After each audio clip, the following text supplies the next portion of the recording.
The deep ডাইভের সম্পূর্ণ নতুন একটি বিস্তারিত বিশ্লেষণে সবাইকে স্বাগত জানাচ্ছি। উম, আজকের এই গভীরে গিয়ে অনুসন্ধানের মূল লক্ষ্য হল এমন একটি বিষয়কে ব্যবচ্ছেদ করা।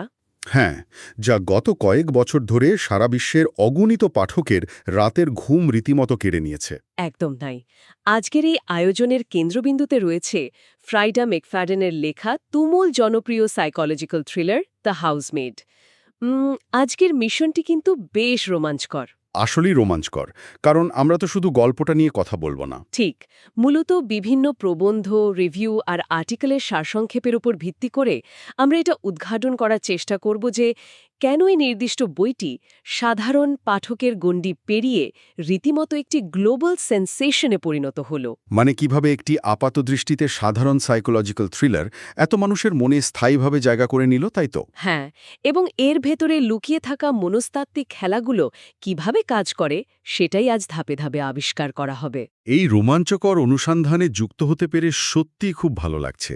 যারা এই মুহূর্তে শুনছেন তাদের সবাইকে আশ্বস্ত করতে চাই যে আজকের এই বিশ্লেষণে কেবল একটি গল্পের সাধারণ সারসংক্ষেপ নিয়ে কথা হবে না, না, একদমই না। বরং এই বইটির পেছনের মনস্তত্ত্ব এবং মানুষের আচরণের অন্ধকার দিকগুলো নিয়ে চমকপ্রদ কিছু প্যাটার্ন তুলে ধরা হবে। একটি থ্রিলার কিভাবে মানুষের মনের একদম গভীরে লুকিয়ে থাকা আদিম ভয়গুলোকে জাগিয়ে তোলে তা বিশ্লেষণ করাটা সত্যিই দারুণ একটি অভিজ্ঞতা। গল্পের একদম ভেতরে প্রবেশ করার আগে এই মাস্টারপিসের পেছনের মস্তিষ্ক মানে লেখিকা সম্পর্কে একটু জেনে নেওয়া প্রয়োজন। ফ্রাইডা ম্যাকফ্যাডেনের পরিচয়টি কিন্তু বেশ চমকপ্রদ। হ্যাঁ, ওনার ব্যাকগ্রাউন্ডটা খুবই ইন্টারেস্টিং। তিনি যে শুধু একজন বেস্টসেলিং অথার তা কিন্তু নয়। তার আরও একটি বড় পরিচয় হল তিনি পেশায় একজন চিকিৎসক, আর তিনি মূলত ব্রেন ইনজুরি বা মস্তিষ্কের আঘাত নিয়ে কাজ করেন। এখানকার সবচেয়ে আকর্ষণীয় দিকটি হল একজন চিকিৎসক হিসেবে মানুষের মস্তিষ্ক এবং স্নায়বিক কাঠামো সম্পর্কে তার এই গভীর জ্ঞান। এটি তার লেখাকে অন্যান্য থ্রিলার লেখকদের চেয়ে সম্পূর্ণ আলাদা করেছে। মানে একজন মানুষ যিনি দিনের বেলায় মানুষের মস্তিষ্কের ভৌত ও স্নায়বিক জটিলতা নিয়ে চিকিৎসা করছেন, তিনি আবার অবসরে মানুষের মনের সবচেয়ে অন্ধকার দিকগুলো নিয়ে এমন শ্বাসরুদ্ধকর সব গল্প লিখছেন। মানুষের মনস্তত্ত্ব কিভাবে কাজ করে বা চরম মানসিক চাপে মানুষের মস্তিষ্ক কিভাবে ফাইট অর ফ্লাইট মানে টিকে থাকা লড়াইয়ে সাড়া দেয়, এই বিষয়গুলো তিনি চিকিৎসা বিজ্ঞানের দৃষ্টিকোণ থেকে খুব নিখুঁতভাবে বোঝেন। এটা নিশ্চিতভাবেই তার লেখনীতে একটি আলাদা মাত্রা যোগ করেছে। অবশ্যই, যখন কোনো মানুষ প্রচণ্ড মানসিক ট্রমার মধ্যে দিয়ে যায় তখন তার সিদ্ধান্ত নেয়ার ক্ষমতা কিভাবে লোপ পায় তা একজন ব্রেইন ইনজুরি বিশেষজ্ঞের চেয়ে ভালো আর কে বুঝতে পারে। একদম ঠিক কথা। আর এই চিকিৎসা বিজ্ঞানের জ্ঞান এবং মানুষের মনস্তত্ত্ব বোঝার ক্ষমতার কারণেই তার লেখায় ডার্ক সাইকোলজিক্যাল টেনশন এত বাস্তবসম্মতভাবে ফুটে ওঠে। তার প্লটগুলোর গতি এবং টুইস্টগুলো এমনভাবে সাজানো যে পড়ার সময় মনে হয় যেন মানুষের মস্তিষ্কের কোনো অজানা ল্যাবরেটরিতে বসে অত্যন্ত সুনিপুণভাবে এই স্নায়বিক উত্তেজনাগুলো নিয়ন্ত্রণ করা হচ্ছে। ঠিক আছে, চলুন বিষয়টি একটু ভেঙে দেখা যাক। এই স্নায়বিক উত্তেজনার সবচেয়ে বড় শিকার হচ্ছে গল্পের মূল চরিত্র বা প্রোটাগনিস্ট মিলি ক্যালাভে। হ্যাঁ, মিলির পরিস্থিতিটা একটু বিশ্লেষণ করা প্রয়োজন। মিলি একজন তরুণী, কিন্তু সে চরমভাবে মরিয়া একটি অবস্থার মধ্যে দিয়ে যাচ্ছে। তার একটি ক্রিমিনাল রেকর্ড আছে, যার কারণে সমাজে তার কোনো জায়গা নেই। এমনকি চাকরি নেই বা থাকার মতো কোনো নিরাপদ জায়গাও নেই। দিনের পর দিন সে নিজের গাড়ির ভেতরই বসবাস করছে। এই যে গাড়িতে ঘুমানো বা প্রতিনিয়ত অনিশ্চয়তার মধ্যে থাকা, এটি একজন মানুষের মস্তিষ্ককে পুরোপুরি সার্ভাইভাল মোডে নিয়ে যায়, মানে টিকে থাকার একটি মরিয়া চেষ্টা। ঠিক এমন একটি ভঙ্গুর পরিস্থিতিতে যখন তার পিঠ একেবারে দেয়ালে ঠেকে গেছে, তখন সে হঠাৎ করে উইনচেস্টার পরিবারের মতো অত্যন্ত ধনী এবং অভিজাত একটি পরিবারের বিশাল প্রাসাদে লাইভ ইন হাউসমেইড হিসেবে চাকরি পেয়ে যায়। মানে আবাসিক গৃহপরিচারিকা। হ্যাঁ, পরিবারের সদস্য বলতে ৩ জন। নিনা নামের স্ত্রী, অ্যান্ড্রু নামের স্বামী এবং তাদের ছোট মেয়ে সিসিলিয়া। মিলির কাছে এই চাকরিটি লটারির মতো মনে হয়। আসলে যখন মানুষের মৌলিক চাহিদাগুলো পূরণ হয় না, তখন সে যে কোনো খড়কুটো আঁকড়ে ধরতে চায়। অভাব এবং দীর্ঘস্থায়ী মানসিক চাপ মানুষের মস্তিষ্কের রিস্ক অ্যাসেসমেন্ট বা ঝুঁকি মোকাবেলার ক্ষমতাকে মারাত্মকভাবে দুর্বল করে দেয়। মানে চোখের সামনে বিপদ থাকলেও সেটা আর চোখে পড়ে না। ঠিক তাই, ফলে চোখের সামনে থাকা স্পষ্ট বিপদগুলোকেও তখন আর বিপদ বলে মনে হয় না। উইনচেস্টার পরিবারের এই জাঁকজমকপূর্ণ প্রাসাদটি মিলির কাছে সেই খড়কুটোর মতোই ছিল। একটি বিশাল বাড়ি, মাথার উপর ছাদ, সম্মানজনক পারিশ্রমিক। সব মিলিয়ে এটি এতই নিখুঁত ছিল যে মিলি এর পেছনের অন্ধকার দিকগুলো দেখার ক্ষমতা সাময়িকভাবে হারিয়ে ফেলেছিল। কিন্তু সাইকোলজিক্যাল থ্রিলারের একটি সাধারণ নিয়মই হল, যা খুব সুন্দর এবং নিখুঁত মনে হয় তার আড়ালেই সবচেয়ে বড় বিপত্তি লুকিয়ে থাকে। সম্পদ এবং আভিজাত্যের মোড়কে অনেক সময় ভয়ঙ্কর সব অপরাধ ঢাকা পড়ে যায়। কারণ সমাজ সাধারণত বিত্তবানদের দিকে সন্দেহের তীর একটু দেরিতেই ছোড়ে। আর এই বিপদের প্রথম অশুভ সংকেতটি কিন্তু গল্পের একদম শুরুতেই পাওয়া যায়। হ্যাঁ, সেই চিলেকোঠার ঘর। ঠিক, মিলি যখন সেই প্রাসাদে যায় তখন তাকে থাকার জন্য চিলেকোঠার একটি ছোট্ট ঘর দেওয়া হয়। ঘরটি ছোট, তাতে খুব একটা সমস্যা ছিল না।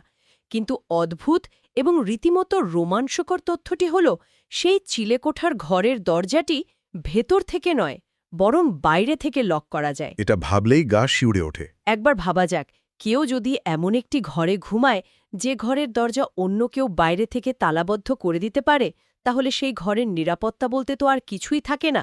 সাধারণত মানুষ দরজা লক করে বাইরের বিপদ থেকে নিজেকে বাঁচাতে। কিন্তু এখানে ঘরটাই যখন একটা ফাঁদ, তখন এই সুন্দর ছাদের ঘরটাকে আর বিলাসবহুল মনে হয় না। মনে হয় একটা সাজানো জেলখানা। এটি কেবল কোনো স্থাপত্যের ত্রুটি নয়, এটি গল্পের প্রথম এবং সবচেয়ে বড় একটি রেড ফ্ল্যাগ বা অশুভ সংকেত। এই বাইরে থেকে তালাবদ্ধ দরজার বিষয়টি একটি নিখুঁত মনস্তাত্ত্বিক ফাঁদ। এটি শুরুতেই একটা সূক্ষ্ম অস্বস্তির জন্ম দেয়। এখান থেকেই মূলত মানসিক খেলা বা সাইকোলজিক্যাল ম্যানিপুলেশন শুরু হয়। উইনচেস্টার পরিবারের ভেতরের সমীকরণটি যদি বিশ্লেষণ করা হয়, তাহলে দেখা যাবে সেখানে ভিকটিম এবং ভিলেনের একটি স্পষ্ট ছাঁচ তৈরি করা হয়েছে। হ্যাঁ, নিনা অর্থাৎ সেই বাড়ির গৃহকর্ত্রী মিলির সাথে অত্যন্ত খারাপ আচরণ করতে শুরু করে। সে মিলিকে কারণে অকারণে অপমান করে এবং অসম্ভব সব কাজ করতে বাধ্য করে। সবচেয়ে ভয়ানক বিষয় হল, সে পরিস্থিতি এমনভাবে সাজায় যাতে মিলিকে সবার চোখে অপরাধী বা অযোগ্য মনে হয়।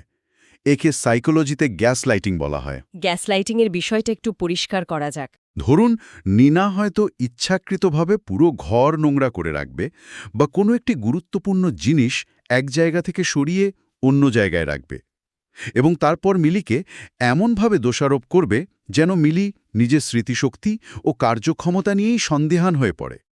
মানে শিকারের মানসিক ভারসাম্য এবং আত্মবিশ্বাস পুরোপুরি নষ্ট করার একটি অত্যন্ত সুপরিকল্পিত কৌশল। একদম। নিনার এই আচরণগুলো দেখলে মনে হয় সে যেন উদ্দেশ্য প্রণোদিতভাবে মিলিকে পাগল করে দিতে চাইছে। এই গ্যাসলাইটিংয়ের চরম পর্যায়টি গল্পের পারিপার্শ্বিক অবস্থাকে আরও দমবন্ধ করা করে তোলে। আর ঠিক এই জায়গাটিতেই গল্পের আরেকটি চরিত্র খুব সুকৌশলে তার জায়গা করে নেয়। নিনার স্বামী অ্যান্ড্রু। হ্যাঁ, নিনা যখন মিলির জন্য জীবন অতিষ্ঠ করে তুলছে, তখন অ্যান্ড্রু ঠিক তার বিপরীত আচরণ করে। অ্যান্ড্রু অত্যন্ত অমায়িক, শান্ত এবং পরোপকারী। সে মিলির প্রতি বেশ সহানুভূতিশীল এবং বিভিন্ন প্রতিকূল পরিস্থিতিতে সে মিলিকে সমর্থন করে। অ্যান্ড্রুর এন দেবদূতের মতো আচরণ আসলে মিলির জন্য একটা মানসিক আশ্রয় হয়ে দাঁড়ায়। মিলির চোখে এবং স্বভাবতই প্রথমবার পড়া যে কোনো পাঠকের চোখেও অ্যান্ড্রু হয়ে ওঠে এক নিখুঁত মানুষ, যে কিনা নিনার মতো একজন উন্মাদ এবং নিষ্ঠুর নারীর সাথে আটকা পড়েছে। ঠিক, মিলির ভেতর তখন এক ধরনের সেভিয়ার কমপ্লেক্স কাজ করতে শুরু করে। তার মনে হতে থাকে যে সে হয়তো অ্যান্ড্রুকে এই বিষাক্ত সম্পর্ক থেকে বাঁচাতে পারে। এটি একটি গুরুত্বপূর্ণ প্রশ্নের জন্ম দেয়। আমরা বাইরে থেকে যা দেখছি তার পেছনের সত্যটি আসলে কি? আমরা কি মানুষের বাইরের আচরণ দেখি খুব দ্রুত সিদ্ধান্তে পৌঁছে যাই? মানে অ্যান্ড্রুর ওই ভালো মানুষের আড়ালে কি আছে সেটা নিয়ে প্রশ্ন জাগে। হ্যাঁ, এই যে অ্যান্ড্রুকে একজন নিখুঁত স্বামী এবং ত্রাতা হিসেবে তুলে ধরা হলো, এটি থ্রিলারের একটি ক্লাসিক বিভ্রান্তি তৈরি করার কৌশল। নিনার উন্মাদের মতো আচরণ এবং অ্যান্ড্রুর এই অতিমানবিক সহানুভূতির পেছনে অন্য একটি ভয়ঙ্কর সমীকরণ কাজ করছিল। আর একজন পাঠক হিসেবে যখন এই আপাত নিখুঁত সম্পর্কগুলোর পেছনের ফাটলগুলো চোখে পড়তে শুরু করে, ঠিক তখনই বোঝা যায় যে লেখক সফলভাবে তার সাইকোলজিক্যাল ট্র্যাপে সবাইকে আটকে ফেলেছেন। মানুষের মন সবসময় একটি স্বস্তিদায়ক উত্তর খুঁজতে চায়, একজন পরিষ্কার ভিলেন এবং একজন পরিষ্কার হিরো খুঁজতে চায়। কিন্তু বাস্তব মানব চরিত্র তো এতটা সাদাকালো হয় না। আর ঠিক এখানেই বিষয়টি সবচেয়ে বেশি চমকপ্রদ হয়ে ওঠে। গল্পের মাঝপথে এমন একটি অভাবনীয় টুইস্ট আসে যা পুরো পটভূমিকে মুহূর্তের মধ্যে উল্টে দেয়। পাঠক হিসেবে ওই জায়গাটা সত্যিই একটা বড় ধাক্কা। পুরো স্পয়লার না দিয়ে এই টুইস্টের মূল নির্যাসটি বিশ্লেষণ করা যাক।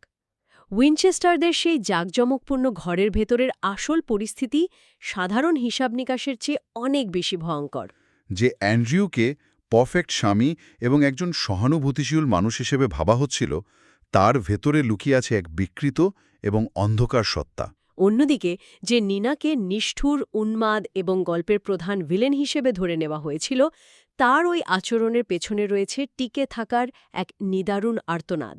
সে হয়তো আদৌ ভিলেন নয়, বরং সে নিজেও এই ভয়ঙ্কর খেলার একজন শিকার, যে মরিয়া হয়ে মুক্তির পথ খুঁজছিল। পুরো গল্পের সমীকরণ এমনভাবে পাল্টে যায় যে বাধ্য হয়ে আগের সবগুলো অধ্যায় সম্পূর্ণ নতুন একটি দৃষ্টিভঙ্গি থেকে বিচার করতে হয়। এই টুইস্টটি মনস্তাত্ত্বিক দিক থেকে অত্যন্ত তাৎপর্যপূর্ণ। এখানে মুহূর্তের মধ্যে ক্ষমতার সমীকরণ বা পাওয়ার ডাইনামিক্স পুরোপুরি উল্টে যায়। যে মানুষটিকে এতক্ষণ ক্ষমতাবান, নিয়ন্ত্রক এবং নিষ্ঠুর হিসেবে দেখা হচ্ছিল, হঠাৎ করেই তার অসহায়ত্বটা সামনে চলে আসে। আর যাকে আমরা সহানুভূতিশীল ভেবেছিলাম, তার মুখোশ খসে গিয়ে এক ভয়ঙ্কর রূপ বেরিয়ে আসে। এটি একই সাথে অত্যন্ত ডিস্টার্বিং বা অস্বস্তিকর, কিন্তু গল্পের কাঠামোগত দিক থেকে চরম সন্তোষজনক। কারণ এটি পাঠকদের তাদের নিজেদেরই তৈরি করা পূর্বানুমানগুলোকে প্রশ্ন করতে বাধ্য করে। ঠিক, এই টুইস্টের পর বইটি মূলত বেশ কয়েকটি শক্তিশালী থিমের উপর ভিত্তি করে তার শক্ত অবস্থান তৈরি করে, যার মধ্যে প্রথমটি হল প্রতারণা বা ডিসেপশন। এই যে ক্ষমতার সমীকরণ উল্টে যাওয়ার কথা এলো, এখান থেকেই কিন্তু মুখোশ বা প্রতারণার বিষয়টি সবচেয়ে নগ্নভাবে ধরা পড়ে। গল্পের প্রতিটি চরিত্রই কিছু না কিছু লুকাচ্ছে। মিলি তার অতীত লুকাচ্ছে, নিনা তার বর্তমানের দুর্বিষহ অবস্থা লুকাচ্ছে পাগলামির মোড়কে, আর অ্যান্ড্রু তার আসল রূপটি লুকাচ্ছে ভদ্রতার আবরণে। তারা সমাজের সামনে একে অপরের সামনে নিজেদের যে রূপটি তুলে ধরে, তা সত্য থেকে যোজন যোজন দূরে। এটি প্রমাণ করে যে সামাজিক মর্যাদার যে মুখোশগুলো মানুষ প্রতিদিন পরে থাকে, তার আড়ালে আসল চেহারাটা কতটা বিভৎস হতে পারে। এই প্রতারণার হাত ধরেই আসে বইটির দ্বিতীয় গুরুত্বপূর্ণ থিম, ক্ষমতা ও নিয়ন্ত্রণ বা পাওয়ার অ্যান্ড কন্ট্রোল। একটি সম্পর্কের মধ্যে ক্ষমতা কিভাবে কাজ করে তা এখানে খুব সূক্ষ্মভাবে দেখানো হয়েছে। বিশেষ করে বন্ধ দরজার ওপাশে, যখন বাইরের পৃথিবীর কোনো নজরদারি থাকে না।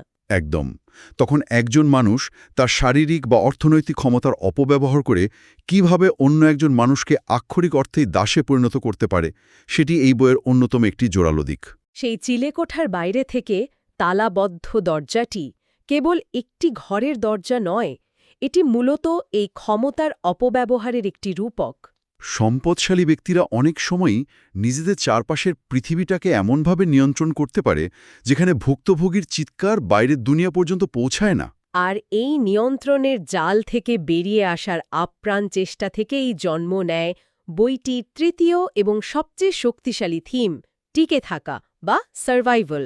এই টিকে থাকার বিষয়টা কিন্তু মিলির অতীত দিয়ে দারুণভাবে ব্যাখ্যা করা যায়। হ্যাঁ, যে মেয়েটি রাতের পর রাত নিজের গাড়িতে ঘুমিয়েছে, সমাজের কাছে যার কোনো দাম নেই, তার কাছে এই বাড়ির নিরাপত্তা এবং মাথার ওপর ছাদ এতই লোভনীয় ছিল যে সে অন্ধ সেজে থাকতে বাধ্য হয়েছিল। কিন্তু যখন সেই নিরাপদ আশ্রয় তার জীবনের সবচেয়ে বড় হুমকিতে পরিণত হয়, তখন তার টিকে থাকার প্রবৃত্তি বা সার্ভাইভাল ইনস্টিংক্ট নতুন রূপ নেয়। টিকে থাকার এই তাড়না মানুষকে তার নৈতিকতার শেষ সীমা পর্যন্ত নিয়ে যায়। একটি অত্যন্ত বিষাক্ত এবং ভয়ঙ্কর পরিস্থিতি থেকে বাঁচতে বাধ্য হয়ে মানুষের নৈতিকভাবে প্রশ্নবিদ্ধ কাজ করার প্রবণতা এখানে স্পষ্টভাবে ফুটে উঠেছে। যখন মানুষের পিঠ দেওয়ালে ঠেকে যায়, তখন সে নিজেকে বা নিজের প্রিয়জনকে বাঁচানোর জন্য এমন সব সিদ্ধান্ত নেয় যা স্বাভাবিক বা নিরাপদ অবস্থায় সে হয়তো কখনোই নিত না। মিলি এবং নিনা দুজনের প্রেক্ষাপট সম্পূর্ণ ভিন্ন হলেও উভয়ের ক্ষেত্রেই এই সার্ভাইভাল ইনস্টিংক্ট খুব জোরালোভাবে কাজ করেছে। কে ঠিক আর কে ভুল, এই নৈতিকতার মানদণ্ড তখন আর কাজ করে না। তখন একমাত্র লক্ষ্য হয়ে দাঁড়ায় যে কোনো মূল্যে শ্বাস নেওয়া এবং বেঁচে থাকা। এই গভীর মনস্তাত্ত্বিক থিমগুলোর কারণেই বইটি সাধারণ একটি থ্রিলারের গণ্ডি পেরিয়ে সারা বিশ্বে এত বিপুল পরিমাণ জনপ্রিয়তা পেয়েছে। বিশেষ করে বুকটক বা টিকটকের যে বিশাল অনলাইন রিডিং কমিউনিটি রয়েছে, সেখানে এই বইটির রীতিমতো ঝড় তুলেছে। মিলিয়ন মিলিয়ন কপি বিক্রি হয়েছে সারা বিশ্বে। এবং এটি মাসের পর মাস নিউ ইয়র্ক টাইমস বা অ্যামাজনের মতো বড় বড় প্ল্যাটফর্মের বেস্ট সেলার লিস্টে রাজত্ব করেছে। বইটির এই আকাশচুম্বী সাফল্যের কারণে ইতোমধ্যেই একটি ফিল্ম অ্যাডাপ্টেশন বা চলচ্চিত্র রিলিজ হয়েছে ২০২৫ সালে। শুধু তাই নয়, এই একটি বইয়ের উপর ভিত্তি করে পরবর্তীকালে এটি একটি পূর্ণাঙ্গ সিরিজে রূপ নিয়েছে। সাধারণ পাঠকরা এই বইটির প্রতি এতটা আকৃষ্ট হওয়ার পেছনে অবশ্যই কোনো বিশেষ কারণ রয়েছে। গতির ব্যাপারটা এখানে খুব গুরুত্বপূর্ণ। হ্যাঁ, যদি আমরা এটিকে বৃহত্তর প্রেক্ষাপটের সাথে যুক্ত করি তাহলে দেখব এই অভাবনীয় জনপ্রিয়তার পেছনে বইটির পেসিং বা গতির একটি বিশাল ভূমিকা রয়েছে। ফ্রাইডা ম্যাকফাডেন পুরো গল্পটি খুব ছোট ছোট চ্যাপ্টার বা অধ্যায়ে সাজিয়েছেন। প্রতিটি চ্যাপ্টারের শেষে এমন একটি সাসপেন্স বা চরম অনিশ্চয়তা থাকে যে মনে হয় যাই হোক আর একটা চ্যাপ্টার পড়ি। এই ছোট চ্যাপ্টার, চরম অনিশ্চয়তা এবং অভাবনীয় সব টুইস্ট পাঠককে এক বসায় বইটি শেষ করতে বাধ্য করে। এছাড়া আরেকটি বড় কারণ হল অতিপ্রাকৃত কোনো দানব বা ভিনগ্রহের প্রাণীর চেয়েও সাধারণ পটভূমির আড়ালে লুকিয়ে থাকা মানুষের অন্ধকার রহস্য মানুষকে সবচেয়ে বেশি আকর্ষণ করে। আমাদের দৈনন্দিন জীবনের খুব চেনা পরিবেশ, যেমন একটি সুন্দর সাজানো বাড়ি, যখন হঠাৎ করে ভয়ঙ্কর রূপ নেয় তখন সেই ভয়টা অনেক বেশি বাস্তব এবং ব্যক্তিগত হয়ে ওঠে। তাহলে এই সব কিছুর অর্থ কি দাঁড়াচ্ছে? আজকের এই বিস্তারিত আলোচনা এবং বিভিন্ন প্রবন্ধ ও রিভিউর নির্যাস টানলে খুব সহজেই বলা যায় যে ফ্রাইডা ম্যাকফাডেনের দ্য হাউসমেট কেবল একটি সাইকোলজিক্যাল থ্রিলার নয়। এটি মানুষের মনস্তত্ত্ব, মানুষের ভেতরের পশুত্ব এবং যে কোনো মূল্যে টিকে থাকার এক অসাধারণ দলিল। এটি আমাদের শেখায় যে মানুষ যা দেখায় তা সবসময় সত্যি হয় না। আজকের আলোচনার উৎসগুলোর মধ্যে একটি অত্যন্ত চমৎকার লাইন ছিল যা পুরো বইটির সারমর্মকে এক বাক্যে প্রকাশ করে। লাইনটি সত্যি অসাধারণ। লাইনটি হল, কখনো কখনো সবচেয়ে বিপজ্জনক জায়গা কোনো অন্ধকার গলি বা পরিত্যক্ত ভবন নয়, কখনো কখনো এটি হল বাইরে থেকে তালাবদ্ধ একটি সুন্দর বাড়ি। এ কথাটি শোনার পর সত্যি পুরো পারিপার্শ্বিক অবস্থাকে নতুন করে বিচার করতে ইচ্ছে করে। একদম তাই। এই লাইনটির সূত্র ধরেই আজকের আলোচনার একেবারে শেষ পর্যায়ে একটি নতুন ভাবনার খোরাক রেখে যাওয়া যেতে পারে। নিশ্চয়ই। ভৌত তালাবদ্ধ দরজা তো সহজেই চোখে পড়ে এবং তার থেকে সতর্ক হওয়া যায়, কিন্তু আধুনিক সমাজে সম্পদ, আভিজাত্য, সামাজিক মর্যাদা বা তথাকথিত নিরাপদ আশ্রয়ের আড়ালে যে অদৃশ্য মানসিক খাঁচাগুলো তৈরি হয়, যে খাঁচাগুলোর দরজাও হয়তো বাইরে থেকেই বন্ধ, সেই অদৃশ্য তালাগুলোর চাবি কি আদৌ ভুক্তভোগীর হাতে থাকে, নাকি বাহ্যিক চাকচিক্যের মোহে পড়ে মানুষ জেনে বুঝেই সেই জাঁকজমকপূর্ণ খাঁচায় নিজেদের বন্দী করে ফেলে, যেখান থেকে বেরোয়ার পথ আর জানা থাকে না? এটি অত্যন্ত গভীর এবং চিন্তায় ফেলে দেওয়ার মতো একটি প্রশ্ন। এই প্রশ্নটি হয়তো দীর্ঘ সময় ধরে ভাবিয়ে তুলবে। ফ্রাইডা ম্যাকফাডেনের এই অসাধারণ সৃষ্টির মনস্তাত্ত্বিক দিকগুলো নিয়ে বিশ্লেষণ করে আজ সত্যিই মানুষের মনের অনেকগুলো অজানা অন্ধকার গুলির সন্ধান পাওয়া গেল। মানুষের টিকে থাকা লড়াই এবং মানসিক টানাপোড়েনের এই গল্প প্রমাণ করে যে সবচেয়ে বড় রহস্য লুকিয়ে থাকে মানুষের মস্তিষ্কের ভেতরেই। ভবিষ্যতে এই ধরনের আরও অনেক শ্বাসরুদ্ধকর থ্রিলার বইয়ের গভীরে লুকিয়ে থাকা অজানা রহস্য এবং মানব মনস্তত্ত্বের সূক্ষ্ম বিশ্লেষণ নিয়ে নতুন কোনো গভীরে গিয়ে অনুসন্ধানে আবারও ফিরে আসার প্রত্যাশা রইল। আজকের এই বিস্তারিত বিশ্লেষণ এখানেই শেষ হচ্ছে। সবাই ভালো থাকবেন এবং চারপাশের এই অদৃশ্য খাঁচাগুলোর বিষয়ে সব সময় সতর্ক থাকবেন।